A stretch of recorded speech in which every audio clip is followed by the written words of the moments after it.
It's alive! It's alive! Otherworldlyculture.com presents Dead On Movie Reviews.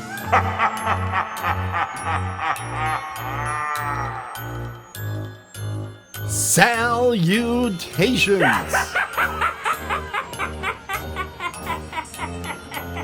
Salutations and mutilations. You're listening to Otherworldly Culture presents Dead On Movie Reviews. Tonight, we will present horror movie reviews and lively debate here on otherworldlyculture.com and on future select Tuesdays at 9 p.m.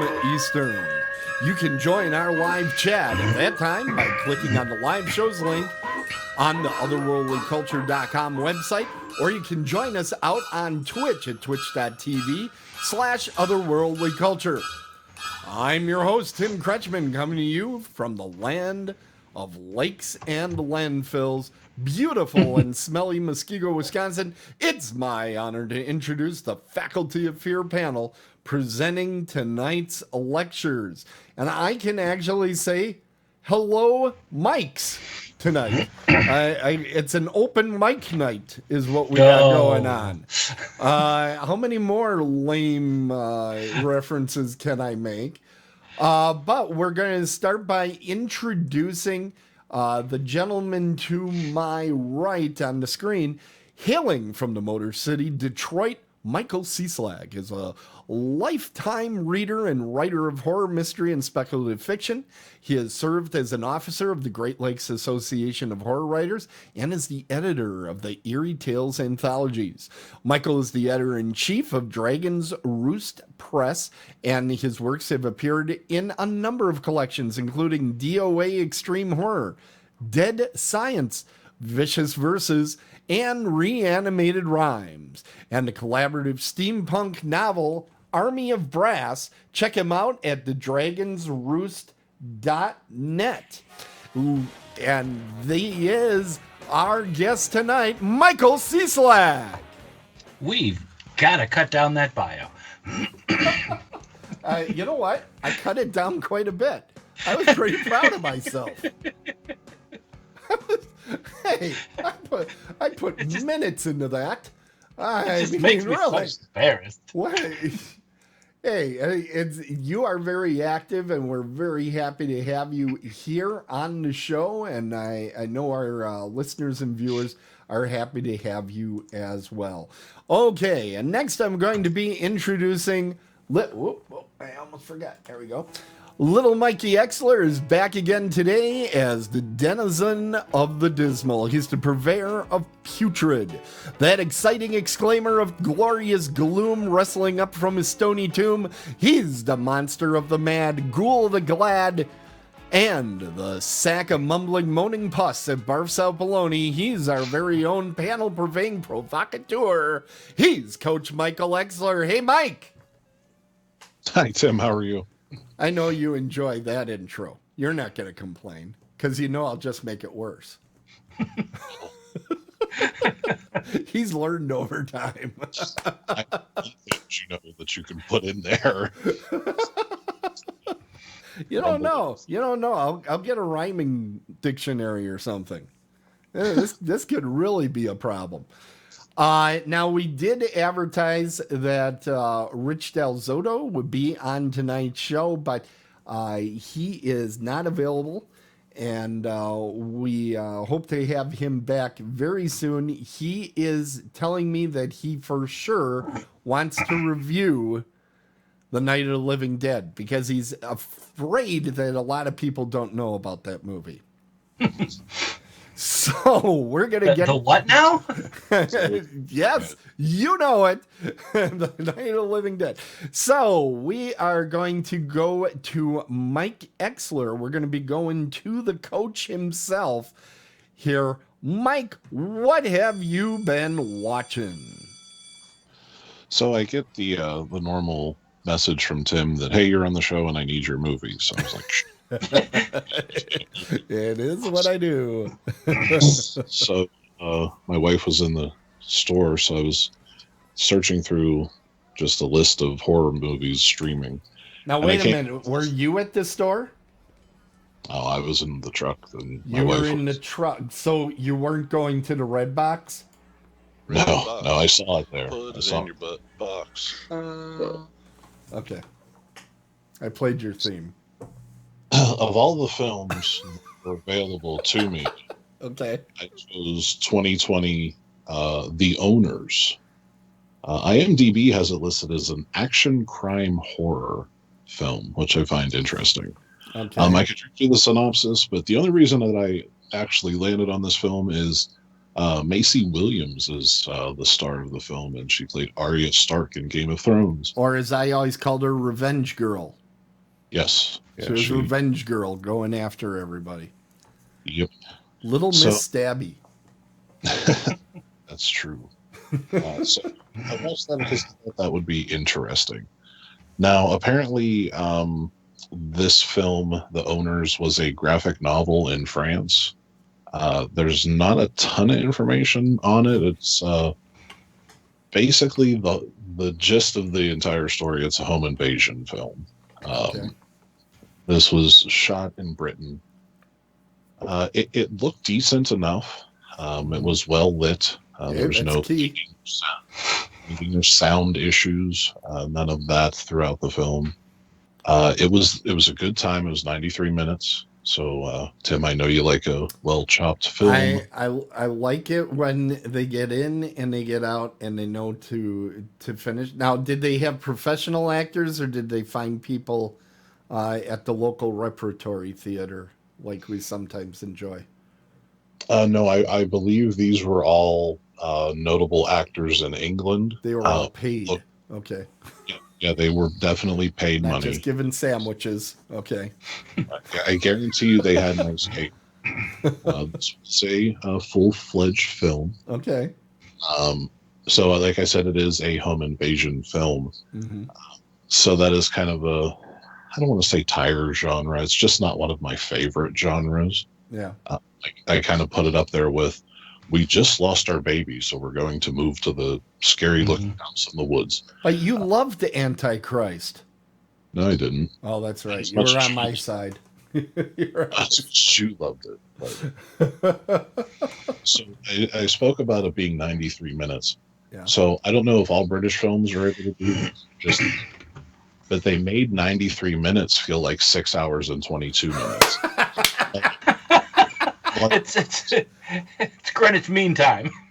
It was, geez, oh man, it just never ended. The pacing of this film was so terrible that I can't possibly tell you. I was literally looking, and it just felt like the little bar across the screen just went. Hey, have you ever looked at the bar and swear that it actually went backwards? This is that film. That film. Just so freaking slow. Like, it's funny they listed it when I read action on IMDb. I just laughed because there's not a lot of action. So, There's a lot of talking and emoting. there is, and it's funny because it being a British film, they get real British in this film, and there are some scenes I have no fucking clue what they said.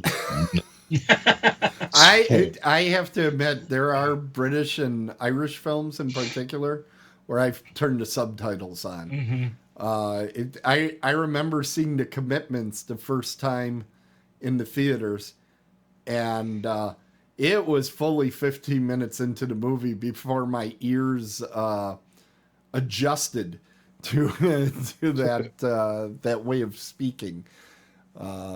So I know exactly what you're talking about there. Now, this wasn't as bad as Funny Games, was it? Because I hate that frickin' movie. Funny you should mention it. This film, I don't want to say rips off. I don't know. I don't know however you want to say it. There's a lot of films within this film, if you get what I'm saying. It takes pieces from a lot of films. And it's by no means an original idea. No means originally executed. a lot of jokes. I'm not sure like American audiences were even meant to see this because there were a lot of jokes that fell completely flat because they were talking about like British things, British products. I had no clue. You know what I mean? I think this was. I probably shouldn't have just watched it at all. But Mason Williams was in it, and I don't know, she was Arya Stark, so I thought I'd give it a shot. I will say I did write a few notes about the film. Um, Although there were only like 2 or 3 effects, they were really, really good. Okay. They spent a lot of time and money on those effects to make them that good. But again, uh, it just wasn't worth it. You know, How little it was. you're talking about with time and pacing. This is the thing where I get really mad when they start talking about it's a novel for television.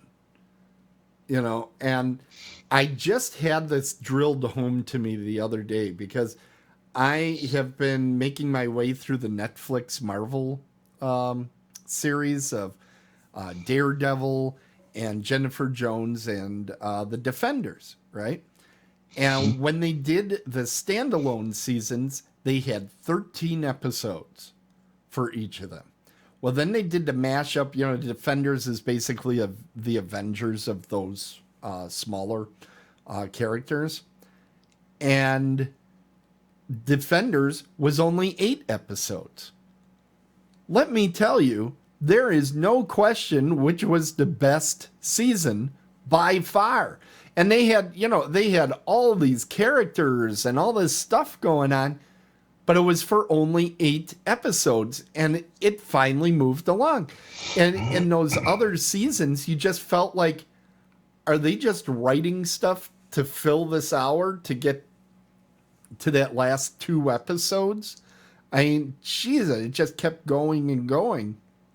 And what I'm hearing from what you're saying here, would this even work if it was like one story inside of an anthology movie? Would it, if you cut it down to 30 minutes, would it work?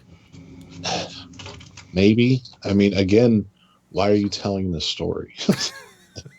I just don't understand your whole point. And then I will say the ending happens, and I can see where they're going with it. Yeah. But I don't know. I just wasn't very impressed, even though it is my kind of ending. Tim, you knowing me, you'll know what that means. It was not a totally dark, and there's no good side of it at all. It's just the world is ending, total apocalypse. That's usually what you like. yeah. You're the a ending, mean guy. You're just mean. The ending scene happened, and I actually was like, "Holy shit!" Because I couldn't believe they did it. I was like, "Wow, that's impressive." You definitely went anti-Hollywood on that ending, which I appreciated. But again, you dragged 93 minutes into 6 hours and 33 minutes. Hold on, Mike. I'm going into my Amazon Prime queue and removing this. Okay, here we go. I just wrote "do not watch" next to it. That literally does happen real time. I do watch the show, and yeah, that's got to get out of here. We do have the chat room has figured out, Mike, that you don't like the film. They so Mike doesn't like it. Got it. It sucks because I enjoyed the ending. The ending was probably the only thing I liked about the whole film. Well, I think you're kind of hiding that from our audience a little bit, Mike. So I do think you need to be less cryptic when you're doing your reviews. So we need to work on that. So it looks like it's time to go to the grade book, isn't it? Let's do it. All right. I have my finger over one of the buttons. Okay, tell me what you think it's going to... Tell me your score. My score, I'm going to give it a D. Oh, you one up from where I had my finger. Okay. I was close. I had D- already ready to go. I'm going with the fact just for giving it a D because of the effects and the ending and Macy Williams. Those three things got it a D. If those three things weren't there, it would be an F. Don't watch it ever. I would say that's like winning one of the technical awards at the Oscars, except for those are usually the movies I like. So you can't say that. But that is not a glowing review, Mike. Just so you know. Not a glowing review. All right. Oh, go ahead. I just said I have to be honest. Well, we know you are a slave to honesty. And we appreciate it. It is time now. Michael, it's time to ask you, what have you been watching? I, for this month, watched In the Mouth of Madness for the umpteen gajillionth time. And there's a reason for that. I was thinking I kind of wanted to do something Lovecraftian because I love the mythos, despite the fact that Howard Phillips was a xenophobic asshole. But I'm also reading a little light reading. It's a book called Assault on the System, the Nonconformist Cinema of John Carpenter. So I thought, hey, let's mash the two up. Let's go for the third in Carpenter's Apocalypse trilogy, and let's watch In the Mouth of Madness. Now, do you like everything Carpenterian? Hit or miss. Hit or miss. Okay. There are some that I have not seen, and some that like for example, speaking of the Apocalypse trilogy, The Thing, great, brilliant movie. Yeah. Prince of Darkness, I like it. It's not the greatest movie in the world. I kind of would like a big jar of liquid Satan sometime, maybe. I don't know. Okay. But when reviewing this movie, we have to get the obligatory question out of the way, which is, do you read Sutter Kane? Okay, I did it there. I don't have to do that again. All right. We checked that box. There are things that I really, really like about this movie. Sam Neill, I think, really nails kind of a retro noir feel of his character. He's almost got kind of that 30s, 40s private investigator feel about his character. Character's name is John Trent. I should probably mention that. He plays an insurance investigator who is tasked with finding the location of horror author Sutter Kane, who has disappeared. And from the get, he thinks the whole thing is a scam for publicity, but kind of goes along with it anyway. That's some interesting things in the beginning that I really appreciate. The opening credits scene I really have fun with, and that may just be because I'm an author and a publisher too. Mm-hmm. But as the credits roll, you see printing press, and it's very blurry. It's moving extremely fast, and it's just chumping out the pages, and it's chopping up the cover art. And as the credits progress, you get to see that it's actually Sutter Kane's most recent book, The Hobbs End Horror. Okay. Most of the movie is told in flashback. We see Trent being hauled into an asylum room, full-on straitjacket. One of my absolute favorite lines of any movie is as he's trying to escape. He's like getting dragged down the hallway, total Ned Flanders, kicking and screaming mode, and he punches one guy right in the groin. And as they're throwing him in the cell and he's trying to get out of the cell, he yells, "I'm sorry about the balls. It was a lucky shot." And I don't know, I have to pause that every time because that just cracks me up. That's awesome. We then cut back to the beginning of the him being hired in to investigate this, and one of the things that I thought was really interesting going back on a rewatch is he is very buttoned down. His hair is pretty much perfect, and as the film progresses, you can see him become more and more disheveled. You can actually see the progression from where he takes the case to what he looks like when he ends up in the asylum. I didn't realize that it wasn't just like he's crazy now. There's just in one scene he's a little unkempt, his hair's a little more mussed, and as it goes on, I'm like, that's a nice thing. This movie, I think, definitely has some rewatchability to it. Okay. Also, fairly amazing cast. Jurgen Prochnow is amazing as Sutter Kane. You've got David Warner. You've got John Glover. Charlton Heston is in like 3 scenes. Some fun faces that you stare at for a while, and then you're like, okay, let me pull up IMDb because I need to know who this is. The hotel owner, Mrs. Pickman, which is another Lovecraftian nod. Yes. Frances Bay, who is Happy Gilmore's grandma. Like, that's where she was. All right. And then there's a character his face is just so recognizable, and I'm just kicking myself for not knowing that Wilhelm von Homburg is the actor's name. He is Vigo in The Painting in Ghostbusters 2. Oh, okay.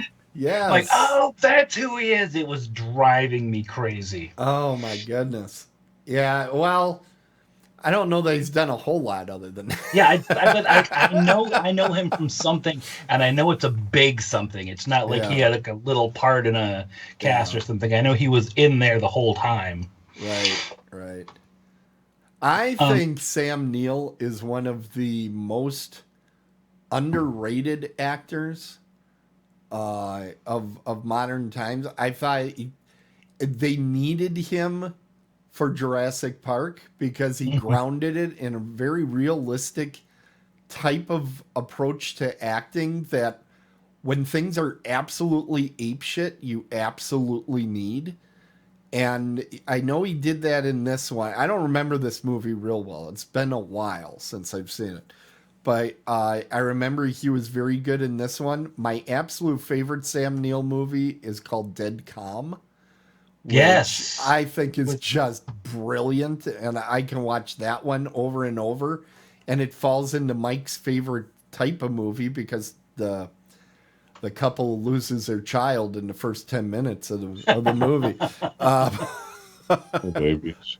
Did you see Dead Calm, Mike? Is that one of them that you hate? No, I've never seen it. Oh, you need to see Dead Calm. Nicole Billy Kidman's Zane first movie, at his right? craziest. That's the first time Billy Zane sinks a boat. But wasn't that like a real early role for Nicole Kidman too? It was definitely her, discovery role. That's how she got to the United States, was that movie. In fact, I am trying to remember, I had just read a thing where somebody had seen her in that movie and casted, put her into their movie because of that role. And I'm trying to remember who it was.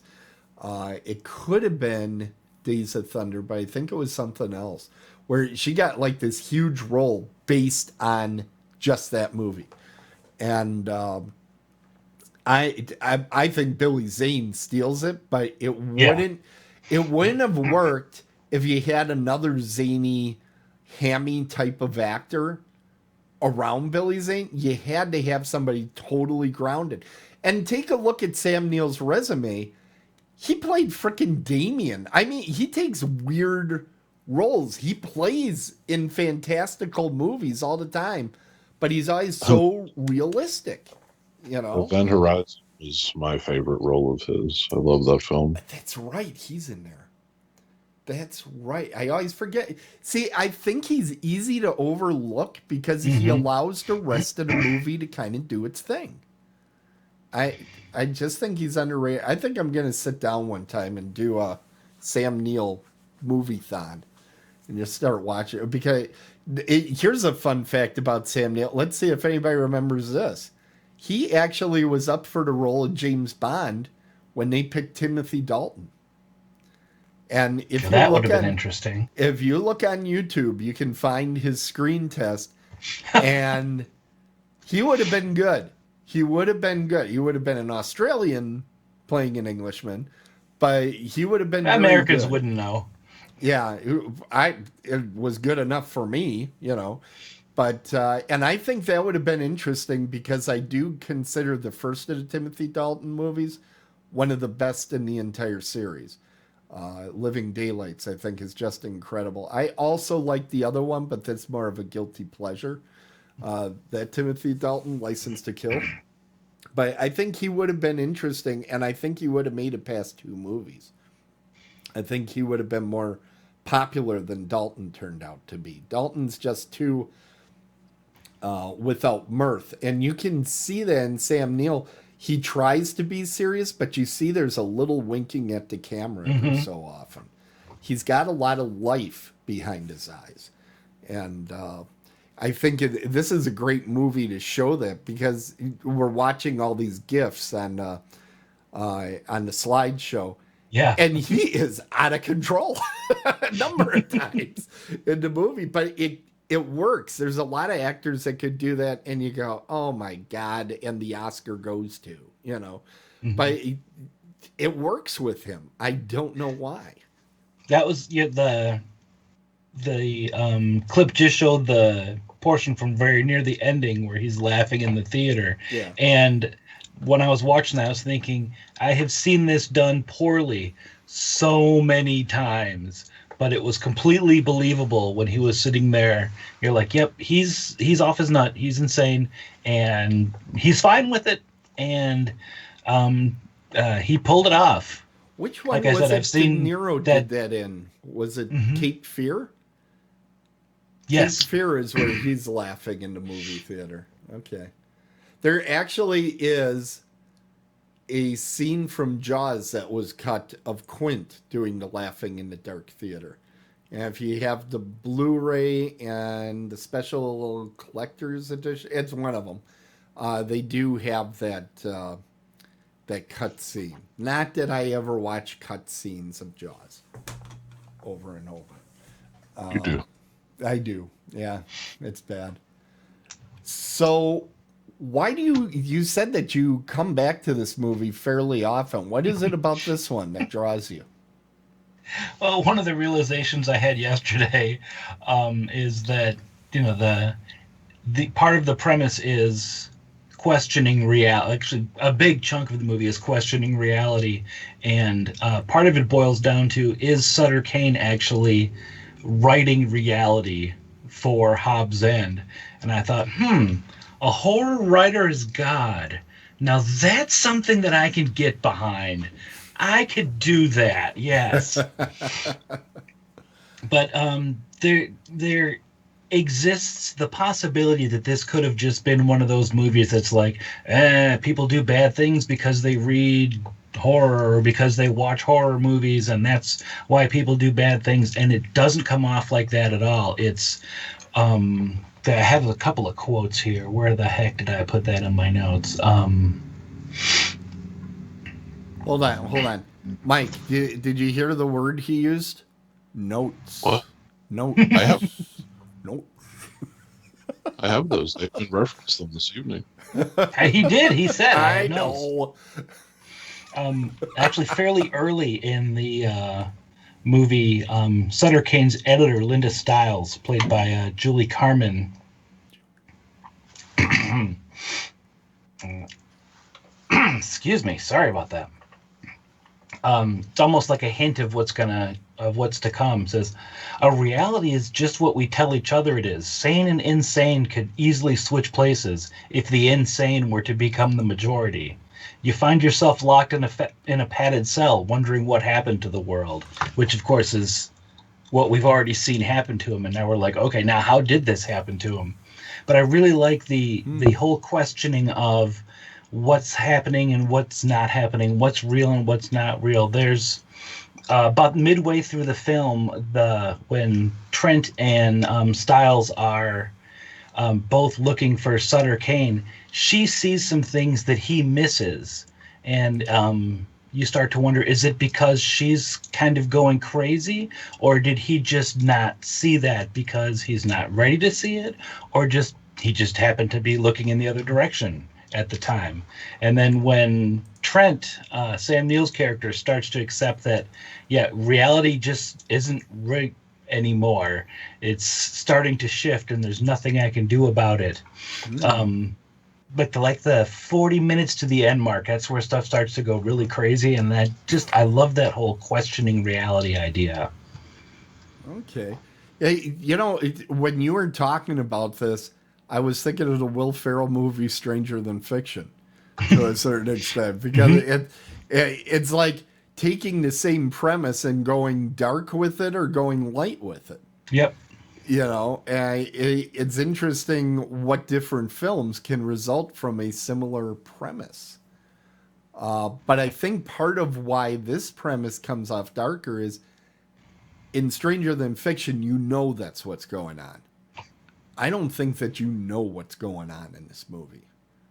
I think you come away at the end and there's a lot of questions that are left unanswered. And this is a thing that I always talk about.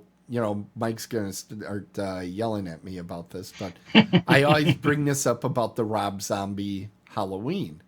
I didn't need to know why Michael Myers was a psychotic killer. I don't need to know that. It's scarier when I don't know why. Because it's kind of like haunted house movie. Okay, here I get. Let me get up on the soapbox. These haunted house movies, they constantly, we need to right whatever wrong is in this guy's background so that he'll stop haunting the house, right? And that's if I can lay his soul to rest, he'll stop. Well, that gives you a solution to the problem. That isn't horror. That's a mystery, right? If there's no solution, it's horror. If there's a solution, it's a mystery. That's kind of my basic take on that. And I realize, for the sake of a show like this, sometimes we'll take mysteries and that sort of thing. I still feel Agatha Christie is an underrated horror novelist in a lot of ways, but she writes mysteries. In fact, which one is it? I think it's, and then there was none or something. It was basically the quintessential slasher movie written out. So, but I think what I like about a number of the Carpenter movies is you come out at the end and you got a lot of questions. And it's certainly true with The Thing. I think it's true with They Live. In the Halloween movies, you definitely don't know what the hell is going on with Michael. But this movie has quite a few question marks for you as well when you leave the theater. Or I'm sorry, the cinema house. Or what do we call it? The movie house. We didn't like all that cinema stuff. Yeah. Okay. I keep forgetting our own glossary for the show. Now, did it scare you, though? Did the movie scare you? Because it's been a while. I can't remember if there were good scares in this one. There are some very well done jump scares in this one. Okay. But it definitely gave me that kind of creepy sense of unease. Especially the first time I saw it, but even on the rewatch that I did for this yesterday, still kind of be like, looking towards the edges of things like, okay, everything is still the way I remember it to be. Mm-hmm. There are still two dogs and they each have one head and they each have four legs and everything's good there. Yeah, it's good. It's good to count dog heads every so often. It'll get bad in a hurry. All right. Which brings me to one thing that I have to mention. Yes. I said, I've seen this. I think I saw this on your Facebook. I can't wait for you to this is exactly where I'm going with Go this. with it. Go. As many times as I've seen this film, I maybe looked away at the end of the credits, but the very last portion says, the animal action was monitored by the American Humane Association with on-set supervision by the Toronto Humane Society. No animal was harmed in the making of this film. Human interaction was monitored by the Interplanetary Psychiatric Association. The body count was high. The casualties are heavy.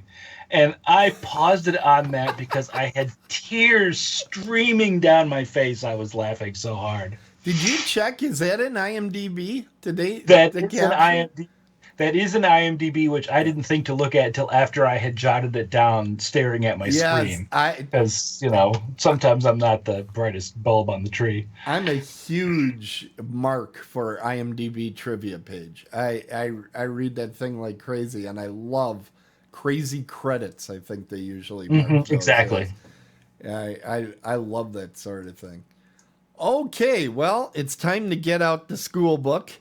Let's see. Do I have it? Yes, I do. Good for me. All right, I am ready. What did you score? What is the grade for? I'm gonna go with a B+. A B+. Some of the effects are really cool. Some of them look a little dated, and there are a couple of scenes where we see some of the monsters in the background, and they definitely have a dude in a rubber suit kind of feel to them, which is not what I would have expected from K&B Effects, who did the effects for this one. So that brings it down a little bit, but like I said before, I think it has some real rewatchability. Oh, fantastic. All right. Well, I guess I am in the final slot here, and I am going to review the movie Necrotronic, which a lot of people are talking about, I don't know, about a year and a half ago. I am not sure. I have seen both 2018 and 2019 for the production year. So I chose 2019 up there. So, folks, if you're going to yell at me about go ahead. That's fine. Necrotronic. It's interesting. What I usually like to do is I watch at least half the movie before I start going in IMDb and checking trivia and that sort of thing. And I had a lot of fun with this movie. It's an Aussie horror comedy adventure depicting the ancient war between the necromancers and demons. Now, demons have learned to insert themselves into the internet and start to infect the world through their very own Pokemon Go type of game. Here, I thought all the demons were actually living in TikTok from what I've seen, but it's not. That's just the Chinese. It has an odd horror comedy vibe that reminds me of Wormwood with an epic feel to it. I wrote that, looked into IMDb. It's the frickin' director and composer of Wormwood made this movie. Now, I don't know. Mike, I think you saw Wormwood. I did, yeah. Okay, Michael, have you seen Wormwood? Yes. Mm-hmm. Yeah, so if you like that movie, it's got a very similar feel, but it has great effects in my mind. But it feels a little bit like a less humorous Ghostbusters. And by that, I mean somebody was trying to make a Ghostbusters type movie, change the ghosts out to demons, and then they decided to not be very funny. And it's not as unfunny as the version of Ghostbusters with Kristen Wiig. I mean, that's very difficult to beat that gauntlet. But it's more of an action adventure. And it throws some comedy in its spice, and that's the real problem. There's the protagonist's best friend is the lunkhead dummy type of character. And virtually the first time you see him on screen, you go, oh, there's my comedy relief. I was wondering where my comedy relief is. They all but wrote comic relief right on his forehead. He is so forced and so stupid, it makes you want to blow his brains out. That isn't funny when somebody's just that annoying. It would be very much like having a Jerry Lewis impersonator inserted in there. Oh, hey, everybody. No, stop it. Now, the movie falls into that Chosen One type of thing, so it's a little bit like a mashup of Ghostbusters and Matrix kind of put together. It has kind of a techno Hellraiser feel, and I say that because they have a lot of puzzle cubes that they're using for various things. So it's like they were definitely cramming all the stuff in the box. Unlike the movie Mike was talking about earlier, where they were cramming a lot of stuff in the box, I think this movie lent itself to that. It was being kind of an homage to different things. But here's a big issue with the movie. Not only do you have the unfunny comedy relief, virtually every character at the beginning of this thing is Morris the Explainer. I mean, there's one fucking Morris after another. It's unbelievable. Our protagonist needs to be brought up to speed on everything. So every character he meets is training him. I feel like I could run all the gear that they had. They had, like Ghostbuster type guns and stuff that they use. I feel like I could operate. They all but showed me where the damn power switch was. I was like, I don't need this much detail. It isn't that difficult. Bad guys are demons. Good guys are necromancers. Got it. They had to keep going into the lore and all this and all that. And there was always a plan. There was always a briefing. It had a beautiful visual style. And what was really neat is like the demons are very techno and, everything's a screen and all that sort of stuff. And when you look at the necromancers, they're more like, they're more like steampunk almost. A lot of machinery and tubes and wires and all that sort of thing. So it gives them a real different look right off the top. So that was the look was just, I thought it was a great looking movie. Well lit, all that stuff, great effects. I think they made a mistake because they started with kind of showing these phones and people buried in their phones and, oh, this is a bad thing. And they almost made a point about that. And then they abandoned it completely. And I'm like, wouldn't you have something like every time my phone rings, a demon gets his wings? Or, do something like that. It seemed like it was right up next to where it should be, and then they veered off and they said, abort the mission.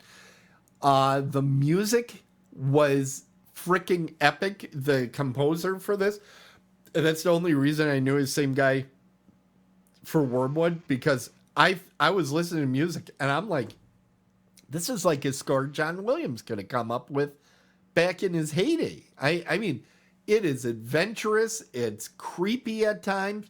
In fact, a lot of the creepiness that it does have, because it has kind of a comic tone and all that throughout, it's built because of this incredible score. Really fantastic. It cues the shifts when you're going from adventure to this stupid, goofy comedy, and then the tension and all that. On top of it, you have a connection to the Matrix movies, not only in the idea of the Neo-type character, but you have Monica Bellucci, I don't know if I'm saying that right, but she's from the Matrix sequels, and she was actually one of the Bond girls in the movie Spectre. She is the antagonist, and she really does a great job, and I didn't expect that from her because she's one of those women that is made for looking at. I didn't know how her acting chops would be, and she was pretty darn good. Oh, I actually wrote down the name of the composer, so I was insane on that. Michael Lira is his name, and the director is Kia Roach Turner, and his brother, and he wrote this and Wormwood. So, that was pretty neat. I did learn something also about demons. Demons apparently like disco music, which now the mystery of how KC and the Sunshine Band occurred is now solved. So it was, it was a fun movie, but it wasn't funny. And I think they were shooting for funny. And there were a couple points that were almost funny. One of the things that you see in the trailer and in the gifts that we show here is as an animal sacrifice at one point, they explode a goat. I mean, they just blow the thing to Kingdom Come. And Monica Bellucci at that moment, she's wearing a raincoat so that she doesn't get blood all over her clothing. That was actually funny. When that happened, I actually got a good laugh out of that. A lot of the rest of the movie, because it's going through the filter of this one character being comic relief boy, it feels very forced. And I think had they not had that forced character and they would have just let some of the... It's a wild movie. There was stuff that you could have laughed at without being told, with a cue card that said, "It's time to laugh now, monkey boy." I think that would have been preferable. And, I think it was a swing, but a little bit of a miss. And I am going to score it. Well, before I do, any questions you guys have on it? Or have you seen it? No, I have not. Okay. Mike, I couldn't make out. Did you see it? Michael didn't. no, I haven't. Okay. Yeah, I'm going to recommend it, but I don't know if I would recommend it to you, Exler, because you like dark horror, and I don't know that this is up your alley because of the comedy elements, but the effects are freaking fantastic. And if you want to see a movie that is more adventure and action as opposed to something real dark, this is definitely going to be up your alley. This is definitely going to be up that alley. It reminded me a lot almost of the Stephen Sommers Van Helsing movie as well, where it was like, we're going to make an adventure out of these monsters. And I think that was a neat approach. Now, that movie I know you saw, right? Yeah, the movie was terrible. I think I'm one of the 7 people in the world that actually, I'm a mark for that movie. I like that movie. Okay, before we go into the closing stuff, I do have to give everybody a programming note on Otherworldly Culture. Dead on the Bases, we usually would have a show this Thursday, but my co-host is literally, he's abandoned on an island right now because a volcano is erupting and he can't fly home. So... could happen to a better guy. So he is stuck out there, and we are going to have a second bye week. So this will be a bye week. And next week we'll be back, which I believe is the 22nd. And we will be back. Want to remind everybody to check out our website at otherworldlyculture.com. Let's see what we have. Okay, of course, we have a Shudder review. We have Horror Realm Radio just came out with that. Mike, why don't you explain to Michael? God, this is going to drive me crazy later on. I'm going to just say Mike. Why don't you explain what you did on Horror Realm Radio this week? Oh yeah, this week's episode, we did a little versus. We did Dawn of the Dead. The original versus Dawn of the Dead, the remake, and sort of talked a little, liked about both and didn't like about both, and so it was a whole conversation about that. So if you're interested in that, go to otherworldlyculture.com and check that out. I think it was great. It was a great discussion. It was very balanced between the two, and I wasn't expecting that going in, knowing your two personalities.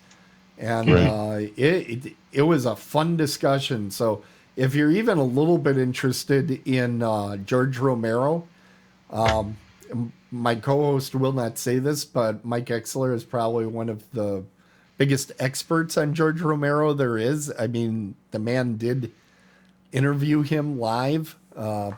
So, yeah, he knows quite a bit of what he's talking about. And he actually comes down.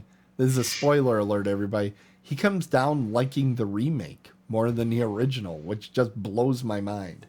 So if you really want an interesting discussion about that movie, Horror Realm Radio number 16, excellent, and you should check it out.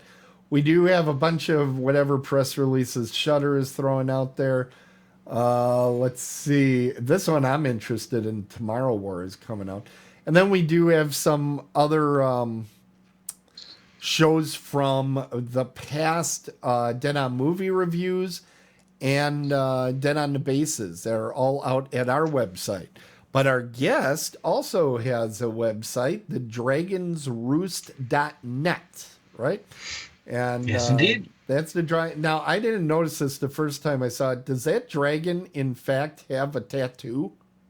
That dragon does, in fact, I don't know if I can get this on screen here, has my tattoo. Hold on. I've got a button for that. Hold on. Here we go. We're going to the Dragon's Roost camp. Look at that. So the dragon has the same tattoo as you. Yes. Okay. The person who designed my logo did not tell me she was doing that. And she's like, I have a copy without it. And I'm like, oh, no, we're using that one. That's amazing. So Sarah Gale did the design for me. Now, but this is bringing me to a question. Are you related to the dragon then?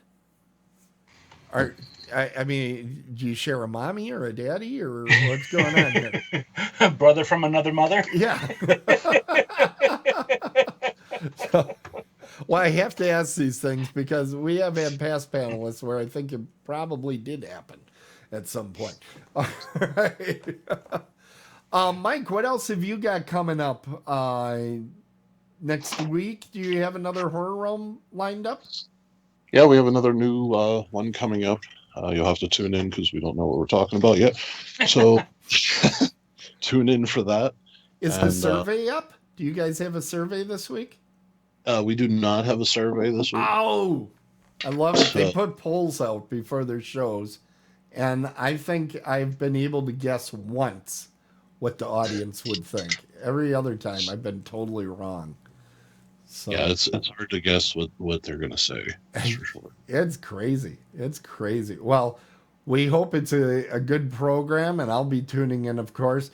Where can we catch you, Mr. C. Slack, when you're not here on the show?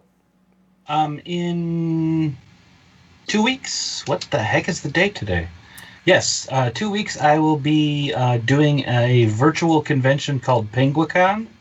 If you go to penguicon.org, all of the information is there. Usually it's obviously in person, not so much this year or last year, but we're going to be doing it all online. Started out as a Linux users convention, which is where the Penguin came from. Okay. And then all the computer users realized that they had the same interests as far as reading and movies and that. So it's kind of a everything geek convention. Usually takes place over in Southfield, but will be all virtual this year. And I've got, I think, 6 panels that I'll be doing. Wow. Kind of like what we're doing now. Now, are you hosting the panels or are you a panelist? I will be a panelist, and I know that I'm moderating at least one of them. Okay. Well, that keeps you busy. That's good. Yes. And that keeps you regular, too. But you should probably eat cereal before that day because you're going to be on camera all day long.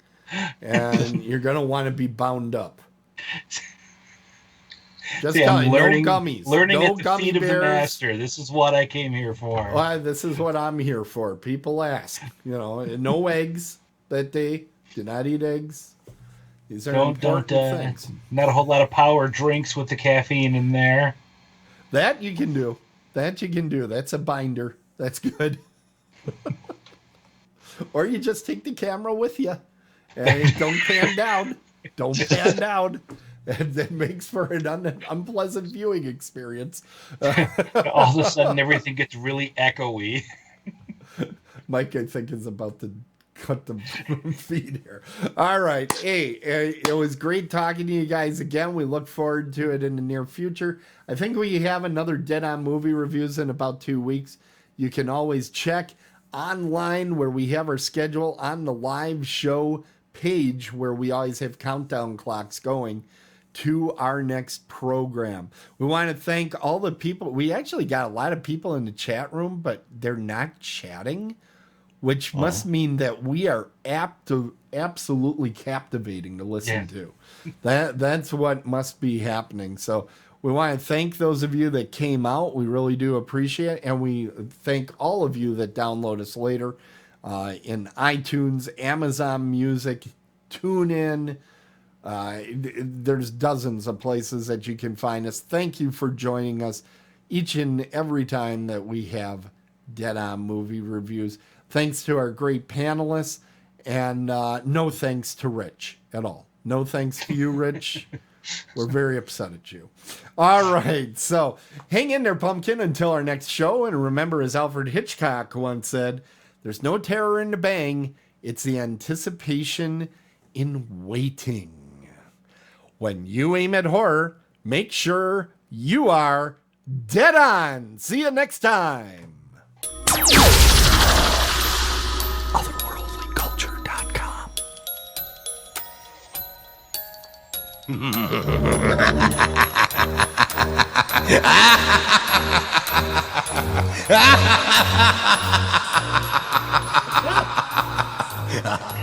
Scooby-Dooby-Doo. Same bat time, same bat channel.